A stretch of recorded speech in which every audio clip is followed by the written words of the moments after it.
cognitivismo recorre permanentemente la historia del arte moderno. Bajo este término se engloban pinturas y esculturas modernas y occidentales que han copiado o se han apropiado de artefactos, tallas e imágenes producidas por culturas indígenas antiguas. Es un concepto que tiene que ver con el imperialismo, un término condescendiente acuñado por los ilustrados y civilizados europeos para referirse al arte de las bárbaras tribus de África, Sudamérica, Australia o el Pacífico Sur. La palabra da por supuesta una ausencia de evolución en esas culturas y en el arte que producen. Una escultura africana de hace 2000 años no se distingue a ese respecto de otra producida hace una semana. La ironía surge del hecho de que la versión moderna posiblemente haya sido elaborada para comerciar con los turistas. Una muestra de la sagacidad de esos primitivos para sacarle el dinero a los crédulos occidentales. Era algo que aún no estaba presente, probablemente en aquellos que a comienzos del siglo XX anunciaban con entusiasmo los valores de estas esculturas genuinas e incorruptas y de sus nobles salvajes. La noción sentimental e idealizada del noble salvaje se remonta a la Ilustración, surgida a finales del siglo XVIII. En lo que respecta al arte moderno, sabemos que Gauguin fue de los primeros en adoptarla. Él fue quien abandonó la decadencia europea en 1891 para vivir entre los nativos de Tahití, declarando que allí se convertiría en un salvaje y haría arte inspirado en ese ámbito primitivo. Era una mentalidad de vuelta a los orígenes, que también dio forma al arte decorativo internacional de fin de siglo. Los artistas de París tenían sus propias influencias. Los franceses habían establecido sus colonias en el África Occidental, lo que dio pie a una inundación de artefactos que llegaban a París de manos de los comerciantes franceses que viajaban a África. Ellos regresaban con toda clase de recuerdos exóticos, telas llenas de color, figuras talladas y diversos objetos usados en rituales de los pueblos africanos. Un objeto particularmente popular que se podía encontrar en las tiendas de la ciudad y en los museos etnográficos eran las tallas de máscaras africanas, que se iban a convertir en parte fundamental del ADN del arte moderno. Los jóvenes artistas que vivían en el París de fin de siglo consideraban que estos tótem tallados en madera tenían una sencillez y una rotundidad que ellos no eran capaces de lograr, ya que sus impulsos primarios habían sido adiestrados por quienes los habían educado en materia artística. Adoptaron un punto de vista romántico. El arte nativo era producto de mentes que no habían sido corrompidas por el materialismo de la cultura occidental, que aún conservaban dentro al niño interior y que creaban obras inocentes y de una verdad profunda. Se suele pensar que fue el artista Maurice de Vlaeminck el culpable de que la generación más joven se internara por este camino. Según Vlaeminck, todo comenzó cuando vio 3 máscaras africanas en un café de Argenteuil, un barrio a las afueras de París, en el año 1905. Había sido un día bastante caluroso y el artista intentaba refrescarse tomando unos vinos como recompensa tras haberse pasado unas horas pintando al aire libre. Si la culpa la tiene o no la combinación de una prolongada exposición al sol y una buena dosis de alcohol es algo que no sabemos, pero cuando vio las máscaras se quedó impresionado por el poder expresivo de lo que él consideraba arte instintivo. Tras un buen rato de regateo, Vlaeminck logró comprarle las máscaras al dueño del establecimiento. Las envolvió y se las llevó a casa para enseñárselas a un par de amigos que sabía compartirían su entusiasmo. Y estaba en lo cierto. Henri Matisse y André Derain quedaron impresionados. Los 3 artistas compartían su admiración por la vívida paleta de Van Gogh y los gustos primitivistas de Gauguin. En ese momento, cuando se pusieron a estudiar las tallas africanas de Vlaeminck, se dieron cuenta de que las máscaras poseían una libertad de la que carecía el arte occidental. Su educación en materia artística les llevaba a aspirar a un ideal de belleza idealizada, pero aquellos artefactos africanos no pretendían eso de ningún modo. Lejos de ello, a menudo representaban malformaciones y su valor residía en su capacidad simbólica. ¿Qué pasaría si ellos hicieran lo mismo? ¿Qué pasaría si se liberaban de la representación naturalista y en lugar de eso pintaran cuadros que acentuaran las características internas de sus temas? En un breve espacio de tiempo, la conversación sobre las máscaras motivó a los tres artistas a imprimir a su pintura un nuevo rumbo que privilegiara el color y la expresión emocional sobre la representación fidedigna. Ese verano, Matisse y Deguin, viejos amigos que habían estudiado juntos en París, dejaron atrás a Bleming un tanto irritante y se pusieron en camino hacia Collioure, en el sur de Francia, para pasar las vacaciones de verano. Descubrieron un sol tan brillante y unos colores tan vivos que su entusiasmo estuvo a punto de conducirlos a una sobreproducción artística. Realizaron cientos de cuadros, dibujos y esculturas. Sus cuadros eran emocionalmente desinhibidos y tremendamente coloristas y transmitían de un modo atronador el mensaje indiscente de que el mundo era un lugar maravilloso. La obra Barcas en el puerto de Collioure de 1905 de André Deguin es un buen ejemplo de la clase de cuadros que pintaron estos dos artistas. Prescindió de los colores naturales, de la perspectiva y del realismo para captar lo que sintió que era la esencia del puerto. En lugar de una franja dorada de playa sembrada de barcas, Deguin pinta la tierra con un rojo flamígero para dar cuenta del calor que abrasa la superficie. Acentúa la construcción rudimentaria de las barcas mediante estoques de azul y de naranja. No intenta reflejar con detalle las lejanas montañas, sino que simplemente las esboza con un par de toques de azul oscuro y un verde grisáceo, que recuerda al impresionismo primero de Monet o al puntillismo de Segat, pero con menos atención aún por el detalle. El mar de Deguin parece un mosaico. El resultado es un cuadro muy evocador que no le muestra a uno Collioure, le deja sentirlo. El mensaje del artista es claro. En el puerto hace calor, es rústico, simple y pintoresco. Se servían del color como un poeta se sirve de las palabras para revelar la esencia del tema. Cuando Matisse y Deguin regresaron a París, enseñaron a Bleming lo que habían estado haciendo. Deguin estaba nervioso e inseguro por cómo reaccionaría el temperamental Bleming, ya que había sido testigo de las turbias repercusiones del carácter embravecido de su amigo en la época en que habían servido armas juntos. Bleming echó una rápida mirada a la producción de ambos artistas durante sus vacaciones y se fue directo a su estudio. Cogió su caballete, un lienzo y unas pinturas y se fue a la calle. Al poco tiempo pintó el restaurante de la Machine en Bougival. El paisaje muestra el elegante pueblo del oeste de París en una tarde sofocante. La calle está vacía, seguramente porque los vecinos están en sus casas, protegiendo sus ojos de la cegadora luz exterior.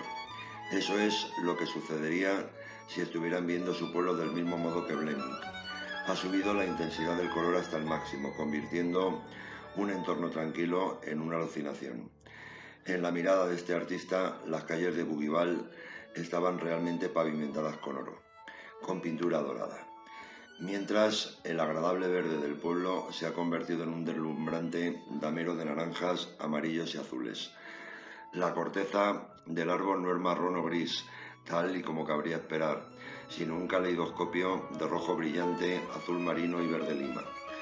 Las casas que se levantan sobre el camino dorado que pinta Bleming son formas simplificadas. Sus tejados están construidos mediante sencillos toques de azul turquesa y sus fachadas con manchas blancas y rosas. El efecto general es como una descarga eléctrica para el ojo. Bleming usa la pintura sin mezclar, directamente del tubo, para generar una imagen de un cromatismo extremo que exprese sus sensaciones extremas. Dijo una vez que durante ese periodo su obra le había llevado a transponer todo lo que veía a una orquestación de color puro. Traducía todo lo que veía instintivamente, sin método, sin representar la verdad, no tanto de una manera artística, sino de una manera humana. Exprimí tubos enteros de azul marino y vermellón. Es cierto, el restaurante de la Machine en Bougival es un cuadro sobre la vida real, pero no tal y como nosotros la conocemos. Hacia el otoño, los tres artistas pensaron que ya habían producido un número de obras de colorido electrizante suficiente para presentarse al Salón de Otoño de 1905. Este era un salón nuevo que había surgido en 1903 en oposición al Salón de la Academia, que cada año se quedaba más rezagado, a fin de dotar a los artistas de vanguardia de un lugar alternativo en el que exhibir su obra. Algunos de los miembros del comité vieron esas muestras de psicodelia y desaconsejaron que se mostraran al público. Matisse, que tenía una cierta influencia sobre el comité, insistió en que no solo iban a participar en la exposición, sino que serían expuestas en la misma sala, para que el visitante pudiera sacar provecho del impacto de conjunto de su radiante paleta. La reacción ante sus esfuerzos no fue la esperada. Hubo quien quedó boquiabierto por esa exuberante saturación de color, pero no fue el caso de la mayoría. El influyente crítico Louis Bossel, hombre de gustos conservadores, dijo con desdén que esas obras habían sido realizadas por Les Fauves, las fieras salvajes. Era un nuevo comentario condenatorio por parte de un crítico que suministraría el nombre y el ímpetu a un nuevo movimiento artístico moderno. Degain, Matisse y Fleming no habían iniciado un movimiento y carecían de manifiesto o de agenda política. Su intención era simple y llanamente explorar el terreno expresivo que Van Gogh y Gauguin habían dejado sin explorar e intentar verter en este la misma vena atávica que consideraban evidente en los artefactos africanos de Fleming. Si bien hay que decir, en defensa de Bossel, que sus experimentos les habían llevado a una paleta que para un crítico de 1905 podía parecer fuera de control y un tanto indómita. Sus ojos no estaban acostumbrados a ver combinaciones de color conscientemente elegidas para desentonar, a fin de producir un arte que fuera tan intransigente e impresionante como los artefactos tribales que parecían apoderarse cada vez más de los estudios de los artistas. Para un mundo que aún tenía que ajustar cuentas con el impresionismo y el postimpresionismo, el intenso color de los Fauves podía resultar vulgar y chabacano. Sin embargo, en Matisse precisamente no hay nada de vulgar ni de chabacano. Era un hombre serio, sobriamente vestido y padre de 3 hijos, que se comportaba como el abogado que había sido antes. La única cosa salvaje que había hecho había sido ir en contra de los deseos de su padre y abandonar las leyes por el arte. En todo lo demás, era un hombre tan recto como una pista de aterrizaje. Decía que su ambición era hacer arte que fuera como un buen sillón, que da descanso a la fatiga física. Ese no es precisamente el modo en que se sintieron los visitantes del Salón de Otoño de 1905, y fue precisamente una de las obras de Matisse la que causó mayor revuelo, Mujer con sombrero, que es un retrato de medio cuerpo de su esposa Amélie, vestida de domingo y mirando por encima de su hombro. Sabemos que los impresionistas y los postimpresionistas aspiraban a pintar cuadros no académicos que evocaran un estado de ánimo, pero incluso ellos habrían pensado que Matisse se había pasado de la raya en su retrato.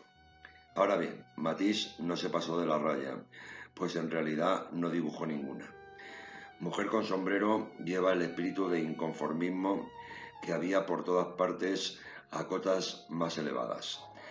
Tiene una gama de colores tan suelta. Mujer con sombrero lleva el espíritu del inconformismo que había por todas partes a cotas más elevadas. Tiene una gama de colores tan suelta que parece un garabato sobre una paleta de pintor muy usada, lo que dado que el pintor estaba retratando a su esposa, lindaba con el escándalo. Había empezado de una manera bastante convencional, pintando a su mujer vestida con un traje elegante, típico de los distinguidos miembros de la burguesía francesa. Su estilosa mano, enguantada, sujeta un abanico, mientras que su hermoso pelo, de color caoba, se encuentra oculto por un sombrero muy elegante. Hasta ahí bien. Madame Matisse tendría que haber estado encantada, pero lo que vio al final del proceso no le gustó mucho. Su marido había reducido su cara a una especie de dibujo de máscara africana y le había dado color con unas pinceladas esbozadas amarillas y verdes. Su sombrero parecía el intento de un niño pequeño de pintar un bodegón de frutas tropicales, mientras que su cuidado cabello se había convertido en un par de toques de naranja, al igual que sus cejas y sus labios. Con respecto al vestido, en fin, Matisse prescindió de él, y en su lugar ella lleva algo parecido a una selección de prendas de un mercadillo de segunda mano. Una mezcla de colores broncos aplicados de modo espontáneo y nada naturalista. El fondo no existe y lo que hay consiste en 4 o 5 áreas de color pintadas de un modo muy libre. Teniendo en cuenta todo esto, para un crítico no iniciado podría parecer que la obra había sido ejecutada en media hora por un decorador de clase baja más acostumbrado a probar pintura en una pared y no por un artista reverenciado en la cima de su carrera. ¿Tiene colorido? Pues sí. ¿Es fidedigna? Pues no, ni por asomo. ¿Cuándo ha sido la última vez que has visto a alguien con una nariz verde? ¿Que si resultó bochornoso para Madame Matisse? Pues sí, mucho. Si Matisse hubiera pintado un paisaje de esa manera, habría causado revuelo, pero retratar así a una mujer era un ultraje. Para añadir más leña al fuego, cuando le preguntaron a Matisse qué llevaba puesto su mujer, se dice que contestó: iba de negro, por supuesto. La pintura resulta más esbozada apenas que cualquiera de las obras impresionistas. Tiene un color más brillante que cualquier Van Gogh y resulta mucho más llamativa que un Gauguin de la época más efervescente. De hecho, se acerca más a Cézanne. El modo en que Matisse ha estructurado la imagen, bloque de color tras bloque de color, hace pensar que está siguiendo el consejo de Cézanne de pintar lo que realmente se ve y no lo que a uno le han enseñado a ver. Su color vivaz y su expresión plástica revelan la pasión que Matisse sentía por su esposa. Después de varios días de vacilación, Mujer con sombrero fue comprado por un norteamericano exiliado llamado Leo Stein. Era la mitad del maravilloso dúo hermano-hermana que se había mudado a París en 1903. El apartamento de Leo y Gertrude Stein en la calle de Fleury, en el barrio de Montparnasse, por aquel entonces en plena ebullición, se convirtió en un lugar de encuentro de artistas, poetas, músicos y filósofos que vivían en París o estaban de visita. Los salones eran los lugares para ver y ser visto. Leo era crítico de arte y coleccionista, y Gertrude una escritura y una intelectual con carisma. Juntos atesoraban una colección increíble de arte moderno y poseían una influyente red de contactos. Su contribución a la historia del arte moderno es fundamental. No solo fueron figuras de referencia en la ciudad, sino que actuaron como agitadores artísticos en su círculo. Los espoleaban y los animaban con sus palabras y comprando sus obras, incluso cuando no estaban muy convencidos de la valía de estas. Eso es lo que sucedió con La mujer con sombrero de Matisse, cuadro que Leo Stein describía como la mancha de pintura más fea que he visto en mi vida. Poco después volvió a apoyar el nuevo giro que dio Matisse, a quien al año siguiente le compró otra obra controvertida titulada La alegría de vivir. La compra demuestra la confianza que tenía Stein en sus amigos artistas, pero también en su propio criterio. Además, es un ejemplo de cómo un mecenas astuto puede desempeñar un papel decisivo a la hora de ayudar a un artista a consagrarse, como le sucedió a Leonardo da Vinci en el siglo XV o a Damien Hirst en los últimos tiempos. Afortunadamente, para los Stein, tenían un apartamento bastante grande, con espacio suficiente para dar rienda suelta a su pasión. La alegría de vivir es un cuadro de gran formato, mide aproximadamente 2,40 por 1,80, y hubo que meterlo ahí a presión junto al resto de los cuadros de Cézanne, Renoir, Toulouse, así como Mujer con sombrero de Matisse. La alegría de vivir representa la quintesencia del fauvismo. El punto de partida de Matisse es una escena pastoral, un género bastante clásico dentro de la paisajística tradicional. El cuadro es una celebración de las delicias del hedonismo: amoríos, música, baile, sol, flores y relax. Todo ello en una playa dorada, salpicada de árboles verdes y naranjas. Hay zonas de sombra sobre una hierba entre púrpura y azul, sobre la que los amantes se besan y se abrazan. El mar, calmo en lontananza, con el mismo color extravagante que tiene la hierba, funciona como una línea horizontal que divide la tierra dorada y un cielo extraordinariamente rosáceo. Los estudios preparatorios a este cuadro se realizaron en Collioure, durante su estancia junto a André Degaine, pero los referentes a los que alude van mucho más lejos. Se remontan nada más y nada menos que al siglo XVI, a un grabado de Agostino Carracci llamado Recíproco Amore, en el que aparece una escena muy semejante. En los dos cuadros se ve a un grupo de danzantes alegres con una pareja recostada en primer plano. En ambas obras aparecen dos amantes sentados en la sombra en la parte derecha, y las dos están enmarcadas por ramas de árboles que ayudan a focalizar la vista en el centro del cuadro que se abre a la luz. Y en ninguno de los dos cuadros nadie lleva ni pizca de ropa encima. La semejanza es considerable, excepto por el hecho de que la versión de Matisse muestra los colores de un caramelo con figuras apenas delineadas y retozonas. Es una obra muy personal que muestra la llegada de Matisse a su madurez, no solo como gran colorista, sino como un dibujante magistral. La desenvoltura y la elegancia de las líneas son un regalo para la vista. Su habilidad para hacer que cualquier marca sencilla en el lienzo establezca una conexión inmediata y profunda con el espectador eleva a Matisse de la categoría de gran pintor a la de artista genial. El efecto de equilibrio que consigue con el contraste de sombras o la coherencia de la composición solo han sido igualados por unos pocos artistas de la historia de la pintura. Lo único que sucede es que uno de ellos, uno de esos talentos inigualables, vivía también en París en la misma época. Pablo Picasso fue un artista muy precoz, que destacó muy pronto en su primera visita a París en 1900, cuando era aún casi un adolescente.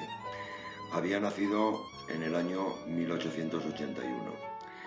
En el año 1906 ya estaba afincado en París. Era una estrella de la vanguardia y uno de los que visitaban frecuentemente el apartamento de los Stein. Fue allí donde vio la última obra de Matisse y se puso tan verde como la nariz de Madame Matisse en el retrato que le hizo su marido. Los dos hombres eran extremadamente cordiales, uno con el otro, pero en su foro interno mantenían una competencia encarnizada y se las arreglaban como podían para no perder de vista lo que andaba haciendo el otro. Ambos, en privado, reconocían que estaban inmersos en una lucha por ver cuál de los dos se llevaba el título de mejor artista vivo, un título que había quedado desierto después de la muerte de Cézanne. Cuando Picasso vio la pintura fauvista de Matisse, Mujer con sombrero, contestó con el retrato de Gertrude Stein. Este retrato de 3/4 de la mujer que se había convertido en su mejor defensora y en su clienta más generosa es muy distinto al de Matisse en muchos aspectos. Picasso se ha servido de una paleta de tierras, mientras que Matisse pinta con colores vivos, verdes y rojos que tampoco tienen el mismo aire de espontaneidad.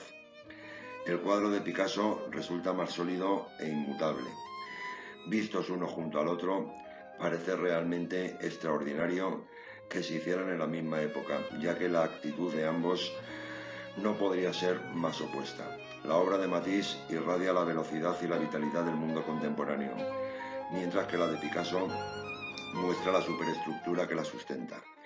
Del cuadro de Matisse emana un torrente de emoción espontánea. El de Picasso es una respuesta meditada. Matisse es free jazz, Picasso un concierto clásico. En suma, lo contrario de lo que cabría esperar.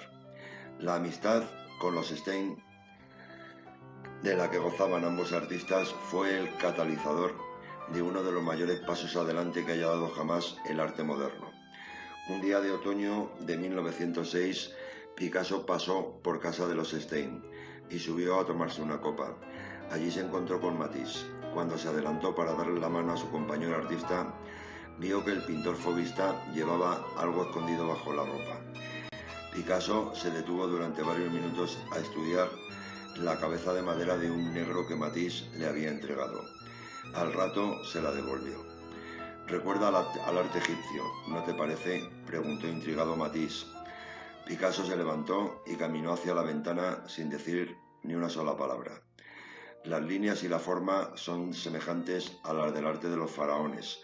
¿No te parece, Pablo?». Picasso sonrió, se excusó y abandonó la casa. No era su intención comportarse de manera tosca con Matisse. Solo sucedía que se había quedado mudo, completamente acongojado por lo que había visto. Para Picasso, la escultura africana era un fetiche, un objeto mágico diseñado para repeler malos espíritus. Tenía poderes extraños y oscuros que eran desconocidos e incontrolables. El español había entrado en una especie de trance, inducido por la visión de ese objeto. No tenía miedo ni frío interior, sino calor y una sensación de vida que le bullía por dentro. Esto es, pensó Picasso, lo que el arte debería transmitir. Después de algunos consejos por parte de Degain, su mente vio claro lo que tenía que hacer. Fue al Museo Etnográfico del Trocadero para ver la colección de máscaras africanas. Cuando la tuvo delante, experimentó una sensación de rechazo por el olor y la falta de cuidado con la que estaban expuestas, pero una vez más sintió el poder que tenían esos objetos. Estaba solo, dijo, y quería marcharme de allí, pero no lo hice, me quedé. Entonces entendí algo muy importante, que me estaba sucediendo algo. Estaba asustado y creía que esos artefactos encerraban misteriosos y peligrosos fantasmas. Miré esos fetiches y me di cuenta de que yo también estaba en contra de todo. También pensaba que todo era desconocido y hostil, dijo Picasso mucho más adelante. Hay muchos momentos fundacionales en la historia del arte, donde supuestamente el curso de la pintura y de la escultura cambia dramáticamente de un modo irreversible. Es lo que sucedió entonces. El encuentro de Picasso con la máscara provocó uno de los cambios más profundos de toda la historia del arte. A las pocas horas, el artista ya había repensado un cuadro en el que había estado trabajando durante algún tiempo. Mucho más tarde afirmó que cuando vio las máscaras comprendió por qué era pintor y añadió: «Yo allí, solo, en ese museo tan horrible, con las máscaras, las muñecas de los indios, los maniquíes polvorientos. Ese día debió inspirarme Las señoritas de Aviñón, pero no por todas esas formas, sino porque fue mi primer cuadro de exorcismo. Sí, eso es». Las señoritas de Aviñón, del año 1907, es el cuadro que condujo al cubismo, que a su vez condujo al futurismo, al arte abstracto y a muchísimas cosas más. Hoy en día, muchos artistas contemporáneos lo consideran como la obra de arte más influyente de la historia. Resulta extraño pensar que es un cuadro que quizá no habría existido si Picasso no se hubiera dejado caer por la casa de los Stein aquel día de otoño de 1906. Hubo un hombre en el París de aquella época que fue capaz de aglutinar la simpatía de gente tan diversa como Apollinaire, Gertrude Stein, Pablo Picasso o Georges Braque. Un hombre que iba a suponer la culminación de esta corriente primitivista en el arte parisino y que iba a hacer una propuesta artística que, no siendo tan revolucionaria como la que hicieron Matisse o Pablo Picasso, contaba para aquella época ya con más de 20 años de trayectoria. Hablamos de Henri Rousseau. Rousseau era un hombre sencillo, sin apenas educación, que desprendía un aire de inocente ingenuidad. La gente de Montmartre le había dado el sobrenombre de El Aduanero, debido a su empleo como recaudador en una oficina de aduanas en el Sena. Como sucede con la mayoría de los apodos, este tenía un tono cariñoso, pero a la vez burlón. La idea de que Goussot pudiera ser un artista era simplemente ridícula. No había estudiado, no tenía contactos y había comenzado a pintar los domingos por la tarde como pasatiempo. Era un hombre corriente, de mediana edad, sin características físicas relevantes y que vivía una existencia monótona entre individuos como él. En el año 1886, Goussot se animó a presentar su obra en público. Tenía más de 40 años y, optimista, esperaba iniciar una carrera como artista de verdad. Presentó su obra en el Salón de los Independientes, una exposición sin jurado en la que todo el mundo era bienvenido a mostrar su trabajo. La cosa no salió bien. Goussot fue el hazmerreír de la exposición. Los críticos y los visitantes se burlaron de su obra, horrorizados de que alguien tan inepto pudiera considerar que su trabajo era digno de ser mostrado en público. Su cuadro, Tarde de Carnaval, del año 1886, fue objeto de un ataque atroz. El tema no era lo peor. Una pareja, vestida con disfraces de carnaval, camina a través de un campo arado en una noche ventosa. Ilumina la escena una luna que cuelga en el cielo sobre un bosque de árboles deshojados. El modo en que Goussot había pintado el cuadro era inaceptable para un público educado en el mundo académico, que aún no había digerido del todo las nuevas ideas introducidas por los impresionistas y no podía transigir con el deplorable amateurismo de los esfuerzos del aduanero. Ese público se fijó en cómo los pies de la joven pareja avanzaban varios centímetros por encima del suelo. Se fijaron en que Goussot era incapaz de generar una sensación de perspectiva mínimamente creíble, y en la composición en conjunto, que resultaba absolutamente plana y torpe. Sin embargo, la falta de destreza técnica de Goussot se convirtió en su mayor virtud estilística. Era un cruce entre las ilustraciones que se ven en los libros para niños y la claridad bidimensional de las xilografías japonesas. Era una combinación extraordinariamente poderosa que daba a sus pinturas vigor y originalidad. La candidez de Goussot tenía la ventaja de hacerle menos susceptible a las críticas. Creía que estaba en busca de algo desde el momento en que había empezado su tardía carrera y nada podía persuadirle de lo contrario. De modo que hizo lo mismo que hacen los arquitectos cuando se enfrentan a un obstáculo desagradable, pero insoslayable. Convirtió el problema, su ingenuidad, en la principal característica de su obra. En 1905 había abandonado su trabajo de inspector de aduanas para dedicarse en cuerpo y alma a su carrera artística. Presentó su obra León hambriento atacando un antílope del año 1905 en el prestigioso Salón de Otoño. Técnicamente seguía siendo un inepto. El antílope del título parece más un mono. El león, supuestamente fiero, tiene aspecto de marioneta y el resto de las criaturas que aparecen en la escena entremezcladas en la jungla mientras observan la acción inofensiva parecen salidas de un libro infantil. Es una de las varias obras que tienen la selva como tema. En el centro aparece un depredador que lucha con su desdichada víctima en una jungla exuberante de hojas exóticas, hierbas y flores.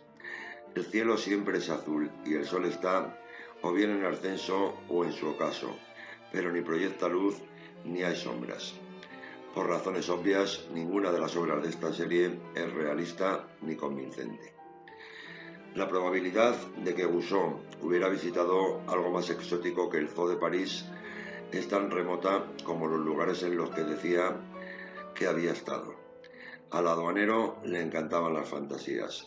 Era un soñador, un ser imaginativo al que le hacía feliz seguir perpetuando la idea de que estos cuadros habían sido inspirados durante la época en la que había estado en México luchando con los hombres de Napoleón III contra el emperador Maximiliano. No hay evidencia alguna que indique que estuviera allí, ni siquiera que saliera jamás de Francia. Ello le convertía en el hazmerreír de muchos, pero para otros, entre los que estaba Picasso, era algo así como un héroe. No por su habilidad plástica, todo el mundo sabe que no se le puede comparar con Leonardo, con Velázquez o con Rembrandt. No obstante, sus figuras estilizadas tenían algo que atraía a Picasso y a su círculo de amigos. Se trataba de la inocencia inmadura de sus cuadros. Picasso, al que fascinaba lo antiguo y lo oculto, sintió que el aduanero iba más allá de la representación naturalista del mundo y entraba en la esfera de lo sobrenatural. Picasso sospechaba que Rousseau tenía una línea directa que le conectaba con el mundo oculto, que su ingenuidad le permitía acceder a la esencia de lo que los humanos tenemos en lo más hondo de nuestro interior.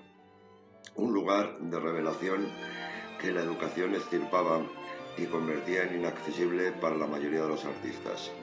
Las intuiciones de Picasso se habían visto acrecentadas después de cruzarse con el retrato de una mujer de 1895.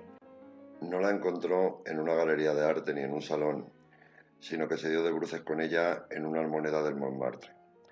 La vendía el dueño de la tienda, un marchante de arte de poca monta, por la mísera suma de 5 francos, precio impropio de una obra de arte. Ahora bien, cualquier artista con poco dinero podía pagarlo para aprovechar la tela y pintar una obra suya encima. Picasso compró entonces el cuadro y lo guardó durante el resto de su vida, recordando años después que le dominó con la fuerza de una obsesión. Es uno de los retratos con mayor veracidad psicológica que se haya pintado jamás en Francia. Si Rousseau hubiera pintado su retrato de una mujer en 1925, en lugar de 1895, la obra habría sido adscrita al surrealismo. Tal es su atmósfera de ensueño en la que lo normal cobra una apariencia extraordinaria.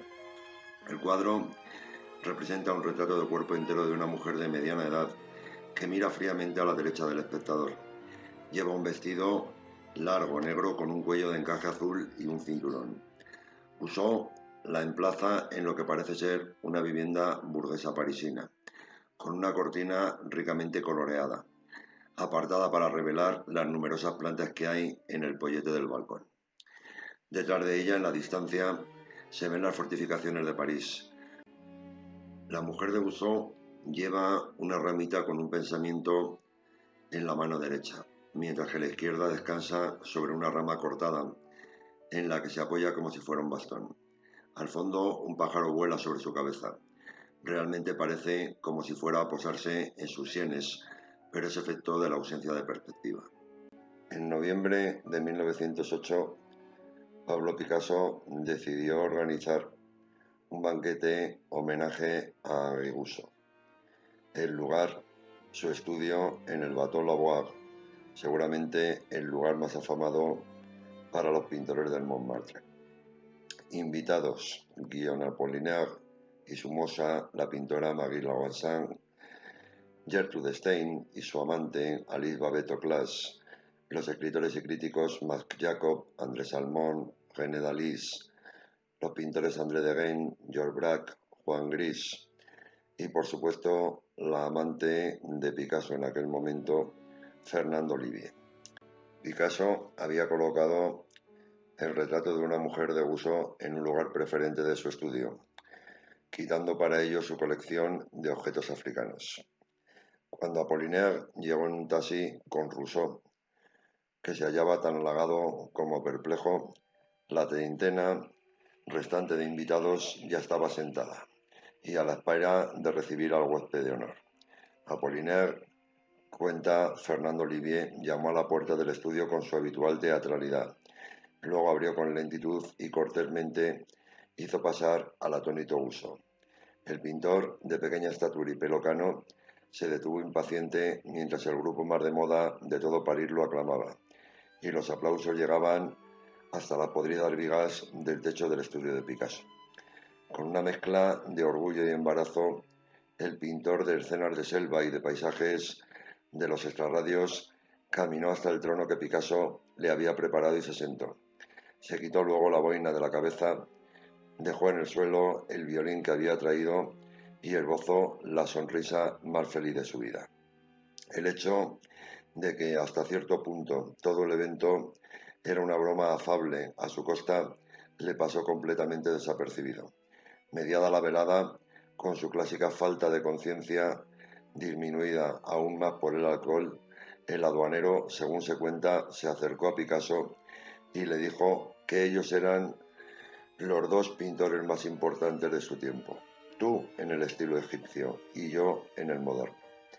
Que Picasso apreciara o no este comentario no le hizo dejar de comprar más cuadros de Rousseau para su colección, ya que los encontraba inspiradores y muy apacibles. Se dice que una vez pensó en voz alta que le había llevado 4 años pintar como Rafael, pero que pintar como un niño le había costado la vida entera. En este aspecto, Rousseau era su maestro.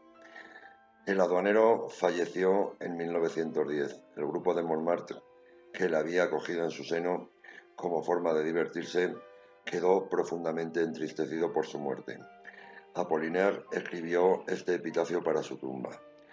Quien grabó la inscripción en la piedra fue un escultor rumano llamado Constantin Brancusi, que había sido uno de los muchos asistentes al banquete de honor de Rousseau.